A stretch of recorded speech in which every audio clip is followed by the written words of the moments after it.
అసలు ఆ కథానేపథ్యమేంటో ఒకసారి గుర్తు చేసుకుంటే, రాక్షస రాజైన బలిచక్రవర్తి ఒక పెద్ద యాగం చేస్తుంటాడు గదా, అడిగిన వారికి లేదనుకుండా దానాలిస్తున్న సమయమది. అవును, అక్కడికి వామనుడు అనే ఒక చిన్న బ్రహ్మచారి వచ్చి 3 అడుగుల నేలండుగుతాడు. రైట్. బలి ఎంతో సంతోషంగా దానమివ్వడానికి సిద్ధపడతాడు. కాని పక్కనే ఉన్న రాక్షస గురువు శుక్రాచార్యుడికి మాత్రమే ఒక చేదు నిజం తెలుస్తుంది. అంటే ఆ వచ్చిన వామనుడు సామాన్యుడు కాదని ముందే పసిగట్టేస్తాడన్నమాట. పర్ఫెక్ట్. ఆయన సాక్షాత్తు శ్రీమహావిష్ణువు అని, తన శిష్యుడైన బలిని పాతాళానికి తొక్కేయడానికి వచ్చాడని గ్రహిస్తాడు. ఆ క్షణంలో శిష్యుడిని ఆపడానికి గురువు చేసే ప్రయత్నమే ఈ ఘట్టం. పోతనగారు తన మత్తేబ పద్యంలో ఎలా ప్రాణప్రతిష్ఠ చేశారో చూడాలి. ఖచ్చితంగా. నేను ఆ పద్యాన్ని చదువుతాను, ఆ పదాల కూర్పులో ఉన్న లయను గమనిద్దాం. కులమున్ రాజ్యమున్ తేజమున్ నిలుపుమి, కుబ్జుండు విశ్వంభరుండు, అలతిం బోడు త్రివిక్రమస్ఫురణవాడై నిండు బ్రహ్మాండముం. ఆ పదాల నడక చూస్తుంటే ఎంత గాంభీర్యంగా ఉందో కదా. అవును. గలడే మాన్పనొకండు, నా పలుకు లాకరణింపు కర్ణంబులన్, వలదీ దానముగీనముం పనుపుమా వర్ణిన్ వదాన్యోత్తమా. అద్భుతంగా చదివారు. పద్యం వింటుంటేనే పదాలు పరుగెడుతున్నట్లు అనిపిస్తోంది. ఇక్కడ ఒక ఆసక్తికరమైన కాంట్రాడిక్షన్ కనిపిస్తోంది. పద్యం చివర్లో గురువుగారు బలిచక్రవర్తిని వదాన్యోత్తమ అని పిలుస్తున్నారు. వదాన్యోత్తమ అంటే దాతలలో శ్రేష్ఠుడా అని కదా అర్థం. అవును. ఒక పక్క దానం చెయ్యొద్దు అని వారిస్తూనే మరోపక్క దాతలలో గొప్పవాడివి అని పొగడటమెందుకు? ఇది వ్యంగ్యంగా అంటున్నారా లేక ఏదైనా? ఇక్కడే శుక్రాచార్యుని వ్యూహముంది. బలిచక్రవర్తికి ఉన్న అతి పెద్ద బలహీనతేంటో తెలుసా? ఏంటది? తానొక గొప్ప దాతను అన్న గర్వం. గురువుగా ఆ విషయం శుక్రాచార్యుడికి తెలుసు. ఓహో, అంటే కోపంగా నువ్వు దానం ఆపేయ్ అని డైరెక్ట్గా ఆర్డర్ వేస్తే బలి వినడు అని గ్రహించాడన్మాట. కరెక్ట్. అందుకే ముందుగా అతని ఈగోను సంతృప్తిపరుస్తూ నువ్వు దాతలలో గొప్పవాడివి, కాదనట్లేదు అని చెప్తున్నాడు. భలే ట్రిక్ ప్లే చేశారు కదా. అవును. ఆ తర్వాత అసలు హెచ్చరిక మొదలుపెట్టాడు.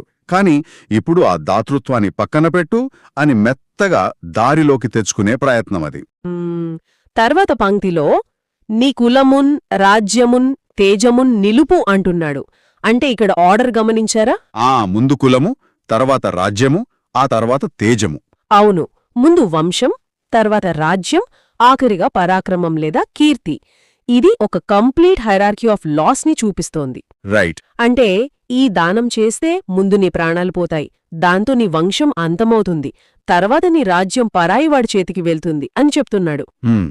చివరికి నీ అస్తిత్వం కూడా మిగలదు అని ఎంత స్పష్టంగా భయపెడుతున్నాడో కదా. పర్ఫెక్ట్గా డీకోడ్ చేశారు. ఆ భయానికి కారణం కేవలం ఆ వచ్చిన వామనుడి గురించే కదా. అవును. ఆ దానం తీసుకునే వ్యక్తి గురించి గురువుకున్న అవగాహన అలాంటిది. ఈ కుబ్జుండు విశ్వంభరుండు అని గుటు విప్పేస్తున్నాడు. అంటే కళ్ల ముందు అమాయకపు పొట్టివాడిలా కనిపిస్తున్న ఈ కుబ్జుడు మామూలువాడు కాదు అంటున్నాడు. కరెక్ట్. ఈ విశ్వాన్ని మొత్తాన్ని భరించే శ్రీహరి అని చెప్తున్నాడు. అలతింబోండు అంటాడు మళ్ళీ. అలతింబోండు అంటే ఏదో చిన్నదానంతో ఆ 3 అడుగుల నేలతో సంతృప్తిపడి వెళ్లిపోయే రకం కాదనమాట. అబ్బా, అక్కడే అసలు సినిమా మొదలవుతుంది గురువుగారికి. త్రివిక్రమ స్ఫురణవాడై నిండు బ్రహ్మాండమం అన్నాడు. ఈ పదం చదువుతుంటేనే ఒక పెద్ద విజువల్ ఎఫెక్ట్ కళ్ల ముందు కదులుతోంది. ఆ వామనుడు అలా ఆకాశమంత ఎత్తు పెరిగిపోయి ముల్లోకాలను కమ్మేస్తున్న దృశ్యం. అవును. అదే పోతనగారి వర్ణనాచాతుర్యమంటే. వాడొకసారి త్రివిక్రముడై పెరగడం మొదలుపెడితే ఈ బ్రహ్మాండం మొత్తం వాడే నిండిపోతాడు అంటున్నాడు. అప్పుడు అతన్ని ఆపడం ఎవరితరం కాదు కదా. అందుకే ఒకండు మాన్పన్ కలడే అంటున్నాడు. వాడిని ఆపగలిగేవాడెవడైనా ఉన్నాడా? ఎవ్వరూ లేరు. ఇక్కడే శుక్రాచార్యంలోని అహంకారం కూడా పటా పంచలైపోయినట్లు అనిపిస్తుంది గదా. నిజమే. నేనొక గొప్ప గురువును, నా దగ్గర మంత్రశక్తులున్నాయి అని ఆయనకు తెలుసు. కాని ఆ విశ్వరూపం ముందు తన శక్తులు పనిచెయ్యవని అర్థమైంది. అవును. అందుకే ప్రాధేయపడుతున్నాడు. నా పలుకులు కర్ణంబుల నాకర్ణింపు అంటున్నాడు. నా మాటలు శ్రద్ధగా విను అని. వలది దానము గేనము ఆ వర్ణిన్ పనుపుమా అని తేల్చి చెప్పేస్తున్నాడు. కరెక్ట్. ఈ దానగీనాలొద్దు, ఈ బ్రహ్మచారిని తిరిగి పంపించివేయుమా అని గట్టిగా వారిస్తున్నాడు. అంటే మొత్తం అర్థాన్ని ఒకసారి క్రోడీకరిస్తే ఏంటంటే, ఓ దానశీలి, నీ ముందున్న ఈ బ్రహ్మచారి మామూలువాడు కాదు, సృష్టికర్త. అవును. రేపు అతను ముల్లోకాలను ఆక్రమిస్తాడు. అతన్ని ఎవరూ ఆపలేరు. కాబట్టి దానాలు వద్దు, ముందు నీ వంశాన్ని కాపాడుకో అని ఒక గురువు పడే తపనంతా ఇందులో ఉంది. ఖచ్చితంగా. అయితే ఈ పద్యం యొక్క భావాన్ని అర్థం చేసుకోవడం ఒక ఎత్తైతే, పోతనగారు వాడిన పదాల లోతుల్లోకి వెళ్లడం మరో ఎత్తు. భాషను కేవలం ఒక కమ్యూనికేషన్ టూల్గా కాకుండా ఒక ఆయుధంగా వాడటం పోతనగారికి బాగా తెలుసండి. అంటే పద సంపద పరంగా అంటారా? అవును. పర్యాయ పదాలనే తీసుకుందాం. చెవికి, కర్ణము, శ్రోత్రము, వీణు అనే సమానార్థకాలున్నాయని మనకు తెలుసు. వచనము అని పర్యాయ పదాలు ఉన్నాయి. రైట్. కానీ ఇక్కడ మనం ముఖ్యంగా చూడాల్సింది నానార్థాలు. ఒకే పదానికి భిన్నమైన అర్థాలుండటం. దీనికి ఉదాహరణ చెప్తారా? బలిచక్రవర్తిని ఉద్దేశించి తేజము నిలుపు అన్నాడు గురువు. తేజము అంటే కేవలం వెలుగు అని కాదు, దానికి నానార్థాల్లో పరాక్రమము, ప్రభావము అనే అర్థాలున్నాయి. ఓహో, అంటే నీ చుట్టూ ఉన్న ఆ పరాక్రమాన్ని, నీ ప్రభావాన్ని కాపాడుకో అని చెప్తున్నాడన్నమాట. ఇది చాలా పవర్ఫుల్గా ఉంది. అవును కదా. ఇంకో పదం ఇక్కడ నన్ను బాగా ఆకర్షించింది. వర్ణి. వర్ణి అనగానే బ్రహ్మచారి అని తెలుసు. కాని నానార్థాల్లో దానికి రంగులు వెయ్యువాడు అని కూడా ఉంది కదా. ఇది చాలా భయంకరమైన మెటఫర్లా అనిపిస్తోంది. భలే పట్టుకున్నారు. ఎలా అంటే, వామనుడు బలిచక్రవర్తి జీవితం మీదే ఒక నల్లటి రంగు వేసేయడానికొచ్చాడు అన్నట్లుగా ఆ పదాన్ని వాడారేమో అనిపించింది. అబ్బా, ఆ పోలిక అద్భుతంగా ఉందండి. ఇలా పదాలలోని భిన్నమైన అర్థాలను అన్వయించుకున్నప్పుడే పద్యం తాలూకు నిజమైన లోతు తెలుస్తుంది. అలాగే కులము అంటే జాతి, ఇల్లు, వంశము అని కూడా అర్థాలున్నాయి. రాక్షస జాతి మొత్తానికే ముప్పు రాబోతోంది అన్న విస్తృతమైన అర్థం ఆ ఒక్క పదంలో దాగి ఉంది. రైట్. ఇక భాషా మూలాలైన ప్రకృతులు, వికృతులు చూస్తే ఒక భాష ఎలా రూపాంతరం చెందుతుందో మనకి కనిపిస్తుంది కదా. అవును.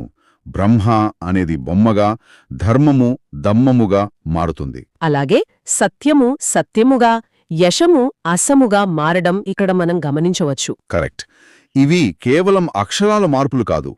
ఒక పండితుల స్థాయి నుండి సామాన్యుడి నోటి దాకా భాష ప్రయాణించిన తీరుకు ఇవి సాక్ష్యాలు. నిజమే. ఈ మూలాల్లో ఇంకో డీప్ కాన్సెప్ట్ ఉంది తెలుసా? వ్యుత్పత్తి అర్థాలు. అంటే ఒక పదానికి ఆ పుట్టుక ఎలా వచ్చింది అని కదా. అవును. శుక్రాచార్యుడు వామనుడిని వర్ణించడానికి 2 స్పెసిఫిక్ టైటిల్స్ వాడాడిక్కడ. ఒకటి విశ్వంభరుడు, 2 త్రివిక్రముడు. ఆ పేర్లు ఊరికే వాడలేదండి. విశ్వంభరుడు అంటే విశ్వమును భరించువాడు అని అర్థం. అంటే వీడొక బ్రహ్మచారి కాదు, మొత్తం సృష్టి భరవునే తనలో మోస్తున్నవాడు అని హెచ్చరిక అన్నమాట. అవును. అలాగే త్రివిక్రముడు అంటే 3 లోకాలను ఆక్రమించినవాడు అని అర్థం. ఈ 2 వ్యుత్పత్త్యర్థాలు వామనుడి తాలూకు చరిత్రను ఒకే సెకండ్లో బలిచక్రవర్తి కళ్ల ముందుంచుతున్నాయి. వాట్ ఎ స్ట్రాటజీ కదా. నువ్వెవరితో డీల్ చేస్తున్నావో ముందు వాడి హిస్టరీ తెలుసుకో అని గురువు పరోక్షంగా చెప్తున్నాడు. అవును. పదాల ఎంపిక ద్వారానే గురువు తన శిష్యుడికి బ్రెయిన్ వాష్ చేసే ప్రయత్నం చేస్తున్నాడు. జనరల్గా వ్యాకరణం అనగానే మనకొక డ్రై సబ్జెక్ట్ అనిపిస్తుంది. కాని ఇక్కడ సందులు, సమాసాలు పద్యపు ఎమోషన్ని ఎలా పెంచాయంటారు? వ్యాకరణం కేవలం నియమాల చట్రం కాదండి, అది ఎమోషన్కి ఆకారమిచ్చే శిల్పి. బ్రహ్మాండము అనే పదాన్ని తీసుకుందాం. ఇది బ్రహ్మ ప్లస్ అండము బ్రహ్మాండం అవుతుంది. ఇది సవర్ణ దీర్ఘ సంధి. అవును. ఇక్కడ సవర్ణ దీర్ఘం రావడం వల్ల ఆ పదాన్ని పలికేటప్పుడు ఆ అనే దీర్ఘాన్ని మనం సాగదీస్తాం కదా. రైట్, బ్రహ్మాండము అని. అవును. అలా సాగదీసినప్పుడు ఆ పదం మన నోట్లోనే కాదు, మన ఊహలో కూడా ఒక అంతులేని విస్తృతిని పొందుతుంది. వామనుడు రేపు ఎలా అయితే విస్తరిస్తాడో ఆ పదం కూడా అలాగే విస్తరిస్తుంది. అబ్బా, వండర్ఫుల్ ఎక్స్ప్లెనేషన్. అంటే వ్యాకరణం కూడా వామనుడి సైజుని పెంచేస్తోందన్నమాట. ఖచ్చితంగా. ఇక వదాన్య ప్లస్ ఉత్తమ వదాన్యోత్తమ అవుతుంది. ఇది గుణసంధి. కుల ప్లస్ ఆచార్ కులాచార్ సవర్ణ దీర్ఘ సంధి. ఇవి కూడా పదాలకొక బలాన్నిస్తున్నాయి. మరి సమాసాల సంగతేంటి? సమాసాలు అంటే 2 పదాలు కలవడమే కదా. ఇక్కడ నిండు బ్రహ్మాండము అన్నాడు. అంటే నిండైన బ్రహ్మాండము అని. అవును. ఇది విశేషణ పూర్వపద కర్మధారయ సమాసము. ఈ నిండు అనే విశేషణం వాడటం ద్వారా పోతనగారు ఒక భయంకరమైన ఫీలింగ్ని క్రియేట్ చేశారు. అంటే ఎలాగంటారు? అంటే ఆ వామనుడు పెరిగితే ఈ బ్రహ్మాండంలో వాడికి తప్ప ఇంకెవరికీ స్పేస్ ఉండదు. ఇది ఒక రకమైన ఉక్కిరిబిక్కిరి చేసే ఫీలింగ్ని క్రియేట్ చేస్తుంది. త్రివిక్రముని యొక్క స్ఫురణ. ఇది షష్ఠీ తత్పురుష సమాసం. ఈ సమాసాలు ఆ భయాన్ని రెట్టింపు చేస్తున్నాయి. నిజమే. ఈ వ్యాకరణం అనేది పద్యపు ఎమోషన్కి పునాది అయితే, దానిపైన నిర్మించిన అలంకారాలు ఇంకెంత అందంగా ఉన్నాయో. అవును. ఈ విశ్లేషణలో నాకెంతో నచ్చిన భాగం శబ్దాలంకారాల గురించే. మొదటి లైన్ మళ్ళీ చదువుదాం. కులమున్ రాజ్యమున్ తేజమున్ నినుపుమి కుబ్జుండు విశ్వంభరం. ఈ లైన్ వింటుంటేనే ఒక డిఫరెంట్ ఎనర్జీ వస్తోంది కదా. ఎందుకో తెలుసా? అందులో ఉన్నది వృత్యానుప్రాసాలంకారం. ఆ ఒకే హల్లు పదే పదే రిపీట్ అవ్వడాన్ని అలా అంటారు కదా. అవును. కులమున్ రాజ్యమున్ దేజమున్. ఇక్కడ ము అనే అక్షరం ఒక డ్రమ్ బీట్ లాగా రిపీట్ అవుతోంది. అది శుక్రాచార్యుని మాటల్లోని ఆవేశాన్ని, ఆ టెన్షన్ని మనకు నేరుగా ట్రాన్స్మిట్ చేస్తోంది. కరెక్ట్. కానీ అన్నిటికన్నా హైలైట్ ఏంటో తెలుసా? పోతనగారు వాడిన ఒకానొక సహజ పదబంధం. ఎగ్జాక్ట్లీ. దానము గీనము వల్లదు అనే ప్రయోగం. ఇది నిజంగా మైండ్ బ్లోయింగ్ కదా. అవును. ఎందుకు అంతగా కనెక్ట్ అయ్యారో ఆ పదానికి? ఎందుకంటే మనం రోజువారీ జీవితంలో ఏదైనా కోపం వచ్చినప్పుడు లేదా ఫ్రస్ట్రేషన్లో ఉన్నప్పుడు ఎలా మాట్లాడతాం? ఉదాహరణకు ఒక కార్పొరేట్ మీటింగ్ జరుగుతోంది అనుకోండి. ఎవరైనా బాగా విసిగిస్తే ఒక పెద్ద మేనేజర్ కూడా ఒక్కసారిగా తన ప్రొఫెషనల్ లాంగ్వేజ్ మర్చిపోయి ఈ మీటింగ్లు గీటింగ్లు ఆపండి ముందు అని అరుస్తాడు కదా. కరెక్ట్గా చెప్పారు. అక్కడ ఆ వ్యక్తికున్న ఫార్మల్ మాస్క్ తొలగిపోయి తనలోని రా ఎమోషన్ బయటపడుతుంది. ఇక్కడ కూడా అంతే కదా జరిగింది. 100%. శుక్రాచార్యుడు ఎంతో చదువుకున్న పండితుడు, మహాజ్ఞాని, రాక్షస గురువు. ఆయన నోటి నుండి ఎంతో సాంప్రదాయబద్ధమైన పదాలు రావాలి. అవును. కాని ఎప్పుడైతే తన కళ్ల ముందే శిష్యుడు సర్వనాశనమైపోతున్నాడు అన్న భయం పట్టుకుందో, అతనిలోని ఆ గురువు అనే మాస్క్ తొలగిపోయి ఒక తండ్రిలాంటి ఆవేదన బయటకొచ్చింది. అబ్బా, ఎంత బాగా చెప్పారండి. అందుకే సంస్కృత పదాలన్నీ పక్కన పెట్టేసి, ఒరేయ్, ఈ దానాలు గీనాలు ఆపి వాణ్ణి పంపిచ్చేరా బాబూ అన్నట్లుగా ఒక అచ్చమైన సహజమైన భాషలోకి దిగిపోయాడు. నిజమే. ఒక పౌరాణిక పాత్రకు ఇంతటి సహజత్వాన్ని ఆపాదించడం కేవలం పోతనలాంటి మహాకవికే సాధ్యం.